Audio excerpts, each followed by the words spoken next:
ONGC colony, जो मुंबई के बाहरी इलाके में स्थित थी, एक ऐसी जगह थी जहां हर चीज बेहद सुव्यवस्थित और शांतिपूर्ण थी। ये कॉलोनी शहर के हलचल से दूर एक हरे भरे वातावरण में बसी हुई थी। यहां के निवासी, अधिकतर ओएनजीसी कंपनी के कर्मचारी, अपने अपने परिवार के साथ शांतिपूर्ण जीवन व्यतीत करते थे।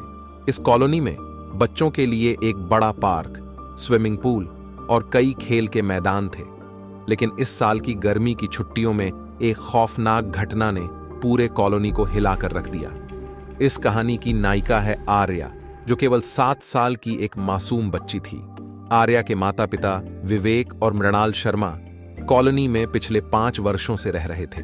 विवेक ओएनजीसी में एक वरिष्ठ इंजीनियर थे और मृणाल एक गृहिणी थीं। आर्या अपनी मासूमियत और चंचलता के लिए कॉलोनी के सभी लोगों की चहेती थी। उसकी जिज्ञासा उसे नई जगहों की खोज करने के लिए प्रेरित करती रहती थी। यह कहानी उस दिन की है जब आर्या अपने दोस्तों के साथ कॉलोनी के पार्क में खेलने गई थी। उस दिन पार्क में बहुत भीड़ थी और बच्चे खुशी खुशी खेल रहे थे। लेकिन आर्या के मन में कुछ अलग करने का विचार आया। वह अपनी सहेलियों से अलग होकर पार्क के पीछे की ओर जाने वाले सुनसान पथ पर चल दी। वह रास्ता बहुत दिनों से बंद था और कॉलोनी के बच्चे वहां जाने से कतराते थे। जैसे ही आर्या उस सुनसान पथ पर पहुंची, उसे लगा कि कोई उसे पुकार रहा है। एक कोमल सी आवाज उसे अपनी ओर खींच रही थी। आर्या का मन आश्चर्य से भर गया और वह उस आवाज की दिशा में चल पड़ी।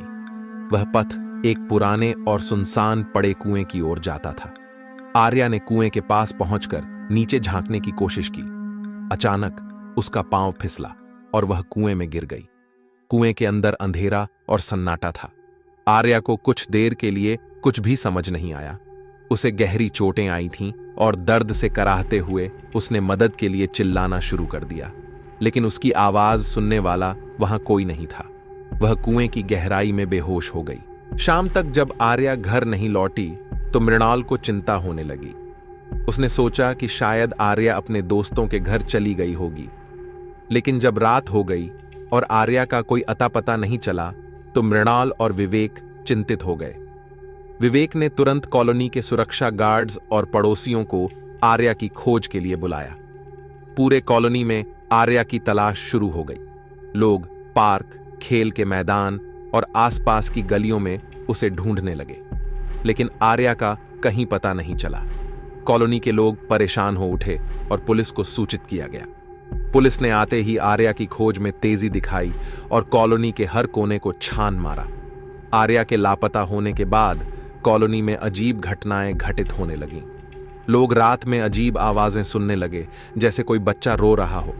कुछ निवासियों ने देखा कि पार्क के पीछे वाली झाड़ियों में एक छोटी सी परछाई हिलती डुलती है, जो अचानक गायब हो जाती थी। इन घटनाओं ने कॉलोनी के लोगों में दहशत पैदा कर दी। लोगों को लगने लगा कि कॉलोनी में कुछ असामान्य हो रहा है। एक दिन कॉलोनी के सबसे बुजुर्ग व्यक्ति मिस्टर राघवन ने सभी को एक पुरानी कहानी सुनाई। उन्होंने कहा कि इस कॉलोनी के बनने से पहले यहां एक प्राचीन मंदिर था। वह मंदिर एक ऐसे स्थान पर था जहां एक पुराना कुआं था।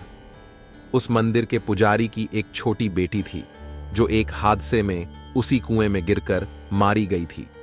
लोगों का कहना था कि उस बच्ची की आत्मा आज भी उस कुएं में भटकती है और वह बच्चों को अपनी ओर खींचती है। मिस्टर राघवन की कहानी ने कॉलोनी के निवासियों को और ज्यादा चिंतित कर दिया। लोग सोचने लगे कि शायद आर्या भी उसी आत्मा के चंगुल में फंस गई है। विवेक और मृणाल ने हार मानने का नाम नहीं लिया। उन्होंने अपने दोस्तों और पड़ोसियों के साथ मिलकर आर्या की तलाश जारी रखी।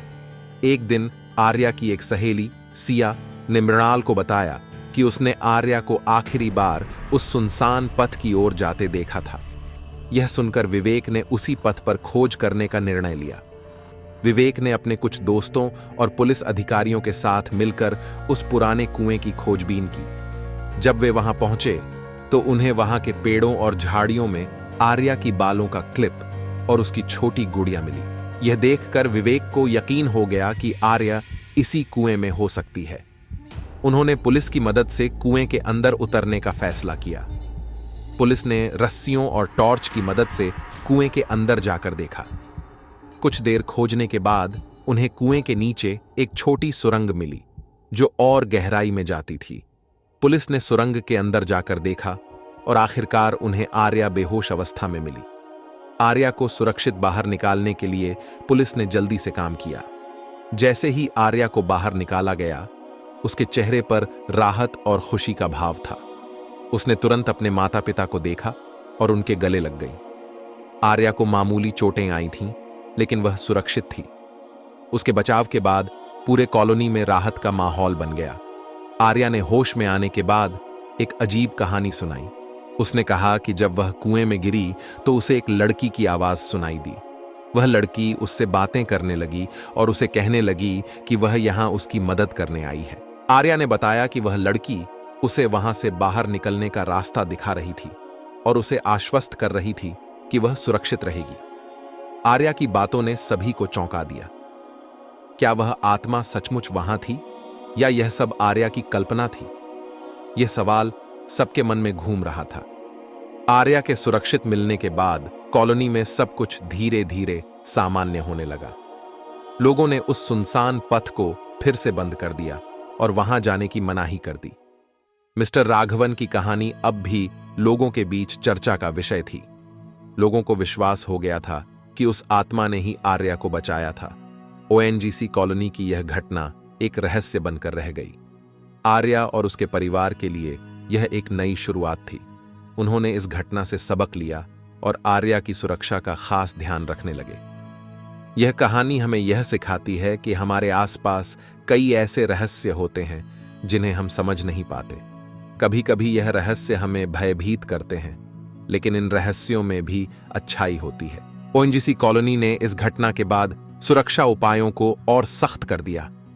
कॉलोनी के निवासियों ने मिलकर उस पुराने पथ को हमेशा के लिए बंद करने का निर्णय लिया ताकि कोई और बच्चा वहां न जाए।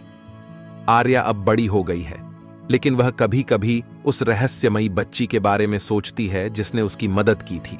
यह कहानी केवल एक कल्पना है, लेकिन यह हमें याद दिलाती है कि अज्ञात में भी एक दुनिया होती है जिसे हम नहीं समझ सकते। घटना के बाद आर्या का जीवन फिर से सामान्य हो गया। वह स्कूल जाने लगी, अपने दोस्तों के साथ खेलने लगी और अपनी पढ़ाई में मन लगाने लगी। लेकिन उसके मन में हमेशा उस बच्ची की स्मृति बनी रही जिसने उसकी मदद की थी। एक दिन आर्या ने अपनी मां से पूछा, मां, क्या वह बच्ची सचमुच थी? मृणाल ने मुस्कुराते हुए कहा, शायद बेटा, कभी कभी कुछ चीजें हम समझ नहीं पाते, लेकिन वे हमारे लिए मददगार साबित होती हैं। आर्या ने अपने अनुभव से सीखा कि जीवन में कई रहस्य होते हैं जिन्हें हम नहीं समझ सकते, लेकिन उन रहस्यों में भी अच्छाई होती है। कॉलोनी के लोग अब भी उस घटना को याद करते हैं और मिस्टर राघवन की कहानी को ध्यान में रखते हैं। उन्होंने उस पुराने पथ को पूरी तरह से बंद कर दिया है और वहां सुरक्षा का खास ध्यान रखा जाता है। लोगों ने उस क्षेत्र को सुरक्षित बनाने के लिए कई कदम उठाए हैं। वहां कैमरे लगाए गए हैं और सुरक्षा गार्ड्स की संख्या बढ़ा दी गई है। ओएनजीसी कॉलोनी अब फिर से शांति और सुरक्षा का केंद्र बन गई है, लेकिन लोग उस दिन को नहीं भूलते जब एक छोटी बच्ची ने उन्हें दिखाया कि अज्ञात में भी अच्छाई होती है। इस कहानी ने यह साबित कर दिया कि जीवन में रहस्य और असामान्य घटनाएं हमेशा रहेंगी, लेकिन हमें इनसे डरने के बजाय इन्हें समझने और इनका सामना करने का प्रयास करना चाहिए। ओएनजीसी कॉलोनी की यह घटना अब इतिहास बन चुकी है, लेकिन आर्या की बहादुरी और उस रहस्यमयी बच्ची की मदद की कहानी हमेशा जीवित रहेगी। कहानी का अंत होता है, लेकिन आर्या और उसकी दुनिया में हमेशा रहस्य और रोमांच बना रहेगा। क्या वह बच्ची सचमुच एक आत्मा थी? यह सवाल हमेशा के लिए अनुत्तरित रह जाएगा।